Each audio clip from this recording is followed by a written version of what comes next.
Keçən gecə yuxum aparmırdı və fikrim oraya buraya dolaşırdı. Birdən o hadisəni xatırladım ki, necə İsa'nın peyrəvlərindən üçünü müthiş bir şəkildə Türkiyədə öldürmüşdülər. YouTube saytına baxarkən orada qısa bir video klipi gördüm ki, onlardan birinin arvadı bu hadisəni özü və uşaqları üçün iftixar hesab edirdi. Bu klipə baxarkən qardaşımız Oskov Hayki xatırlayırdım ki, necə İslami rejimin alimləri əlində bədəni 27 bıçaq zərbələri ilə deşilib can vermişdi. Və ya başqa qardaşlarımız ki, belə sui-qəsdlərlə canlarını əldən veriblər və hələ də verirlər. Doğrusu, belə xəbərlər məni təəccübə salmır. İndi dünyanın bütün ölkələrində Məsihilər əzab çəkirlər. Hətta Məsihi deyilən ölkələrdə belə. Və bunların hamısı mənə İsa Məsihin bu sözünü xatırladır. İsa bilirdi ki, şagirdləri ilə axır günlərini keçirir və çarmıxın kölgəsi onun həyatına düşür. Onun üçün də onlara gələcəkdən qısa bir təsvir göstərir. Marqos yazdığı İncilin 13-cü fəslində bu barədə belə yazır. İsa onlara dedi, mənim adıma görə hamı sizdən nifrət edəcək. Lakin axıra kimi dayanan nicat tapacaq.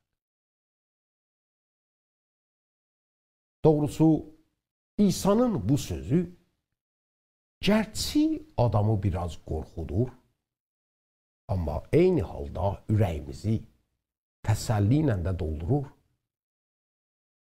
İsa'nın dediyi bu söz, əzizlərim, bütün əsrlərdə Məsihlərin başına gəlib. İsa'ya iman gətirənlər elə o başlanışdan əzab altına düşdülər. Rum İmparatorusunun müthiş əzabları hələ də tarix kitablarında yazılı qalır. Bu zamanda hamı onlardan nifrət edirdi. Hükümət onlara canilər gözü ilə baxırdı və əlindən gələn əzabı onlara çəkdirirdi. Və baxın, bu əzablar hələ də sürür. İranda indi baş verən əzablar dünyanın çox yerlərində də baş verir. Çox adamlar Məsihə görə indi zindandadırlar. Nepalda, Niceriyədə, Çində, Ərəbistanda, Pakistanda, Əfqanistanda, Suriyədə belə hekayələr bunların hamısında hər gün baş verir. Amma bu, Məsihlər üçün əcib qərib bir mətləb deyil. İsa onlara deyib ki, bunları mənim adıma görə sizə edəcəklər. Əcib olan budur ki, Məsihləri nə səbəbə görə belə cafaların altına salırlar? Nə amildir ki, Məsihləri belə əzabların altına çəkir? Məgər bu adamlar dəlidirlər ki, nə qədər əziyyətlərə düşəcəklərini bilən halda yenə də Məsihə iman gətirirlər. Məsihlərin gözü Tanrının qüdrətinə dikilib. Qoyun müqəddəs kitabdan sizə bir hekayə nəql edim. Şaul adında bir adamın hekayəsini. Şaul qeyrətli bir Yəhudi idi və dinə olan qeyrəti üzündən Məsihləri tutub öldürürdü. Evlərini yandırırdı. Onları zindanlara saldırırdı. Təzə bunu fəqət özü etmirdi, çox adamları da təhrik edirdi ki, onları öldürsünlər. Bir gün Şaul Dəməşq yolunda gedəndə İsa Məsihi parlak bir nur içində görür. İsa ona deyir, Şaul, Şaul, nə üçün mənə əzab verirsən? Şaul cavab verir, sən kimsən ağa? İsa ona deyir, mən elə həmən İsayam ki, sən ona əzab verirsən. Şaul diri İsa'nı gördükdə yerə qapanır və ona iman gətirir. Sonra da onun adı üçün illər əzab-əziyyət altına düşür. Axırda da başını bədənindən ayırırlar. İsa'nın Şaula dediği sözünə heç diqqət etdiniz. İsa burada Məsihilərə əzab verən bu adama deyir ki, onlara nə etdiyini elə bil ki, İsa'nın özünə edib. Və bu hadisələr bugünkü dünyamızda çox baş verir. Bilirsiniz, Məsihilərin qanları toxum kimidir. Hər yerə düşür, bol-bol məhsul verir. Və bu mətləbdir ki, İsa'nın şagirdlərinə əzabın ağrılarını azaldır və onların yaralarına şəfa verir. Müqəddəs kitabda Məsihilərdən çoxlarını görürük ki, əzab çəkdiklərinə görə Tanrının dərgahına təzə şükür edirlər. Bilirsiniz niyə? Ondan ötürü ki, İsa'nın adına görə bu iftixar onlara nəsib olmuşdur ki, onun adına görə əzab-əziyyət çəksinlər.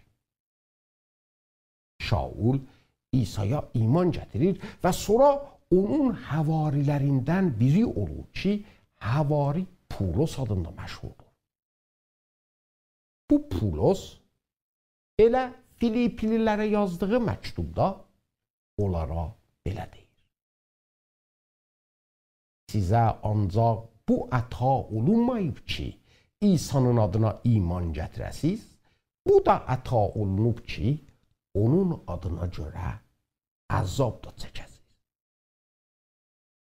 Məsihlər o zaman ki, əzab çəkirlər, başqa bir sözdə İsa'nın əzabında şərik olurlar.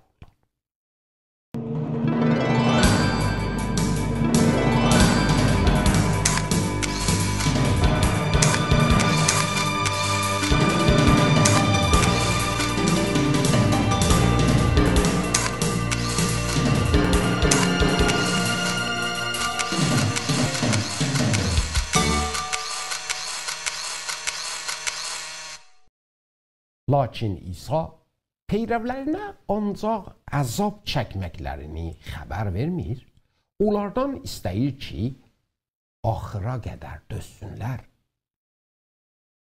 Çətinliklərə İsa istəyir ki, tab gətirsinlər.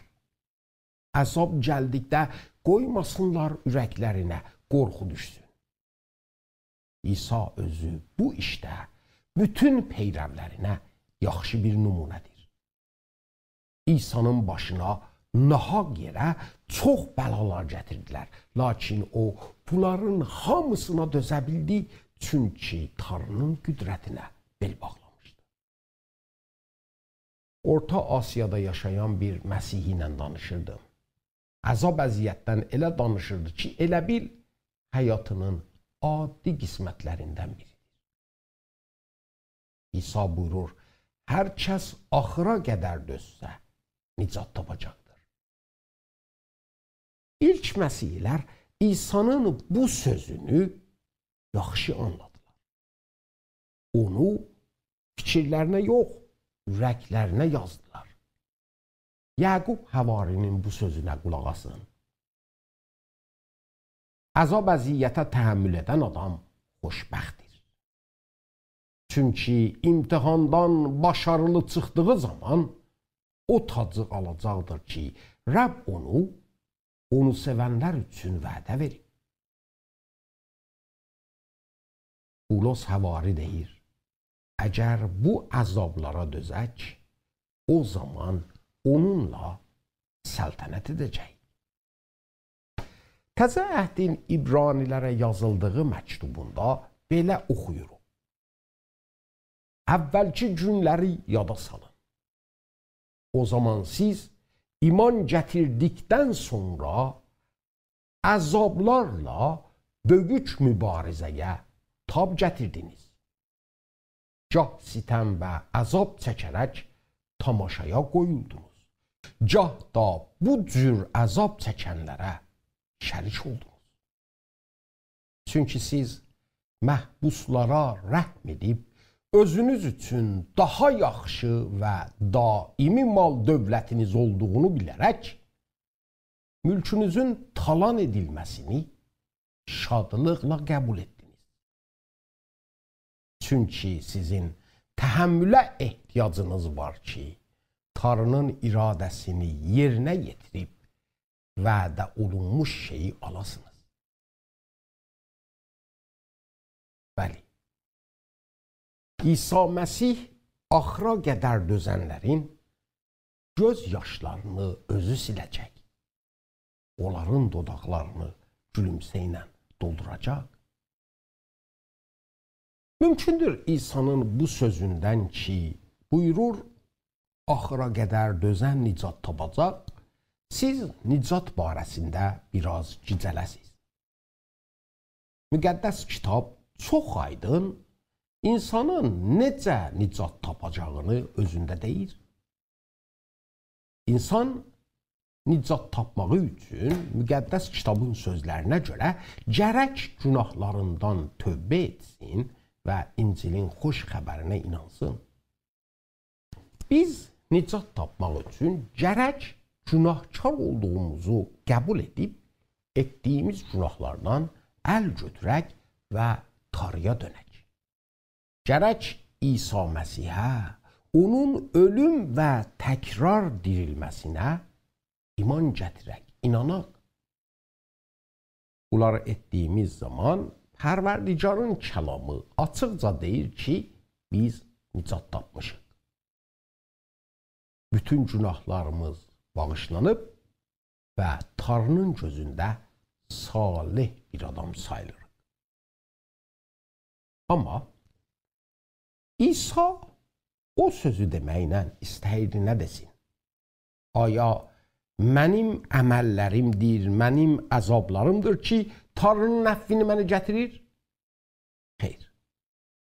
Bizim əməllərimiz bizi Tanrının əffinə layiq etmir. İsa'nın bizim günahlarımız üçün verdiyi qurbandır ki, Tanrının əffini bizə gətirir. Əzablarda axıra qədər dözmək, bizim nicatımız üçün İsa'nın bu qurbanına heç bir şey əlavə etmir və nicat üçün bizim bu əzablara dözməyimiz də bu qurbana əlavə olmayıb. Axıra qədər dözmək doğrusu bizim tövbə etdiyimizin əlamətidir.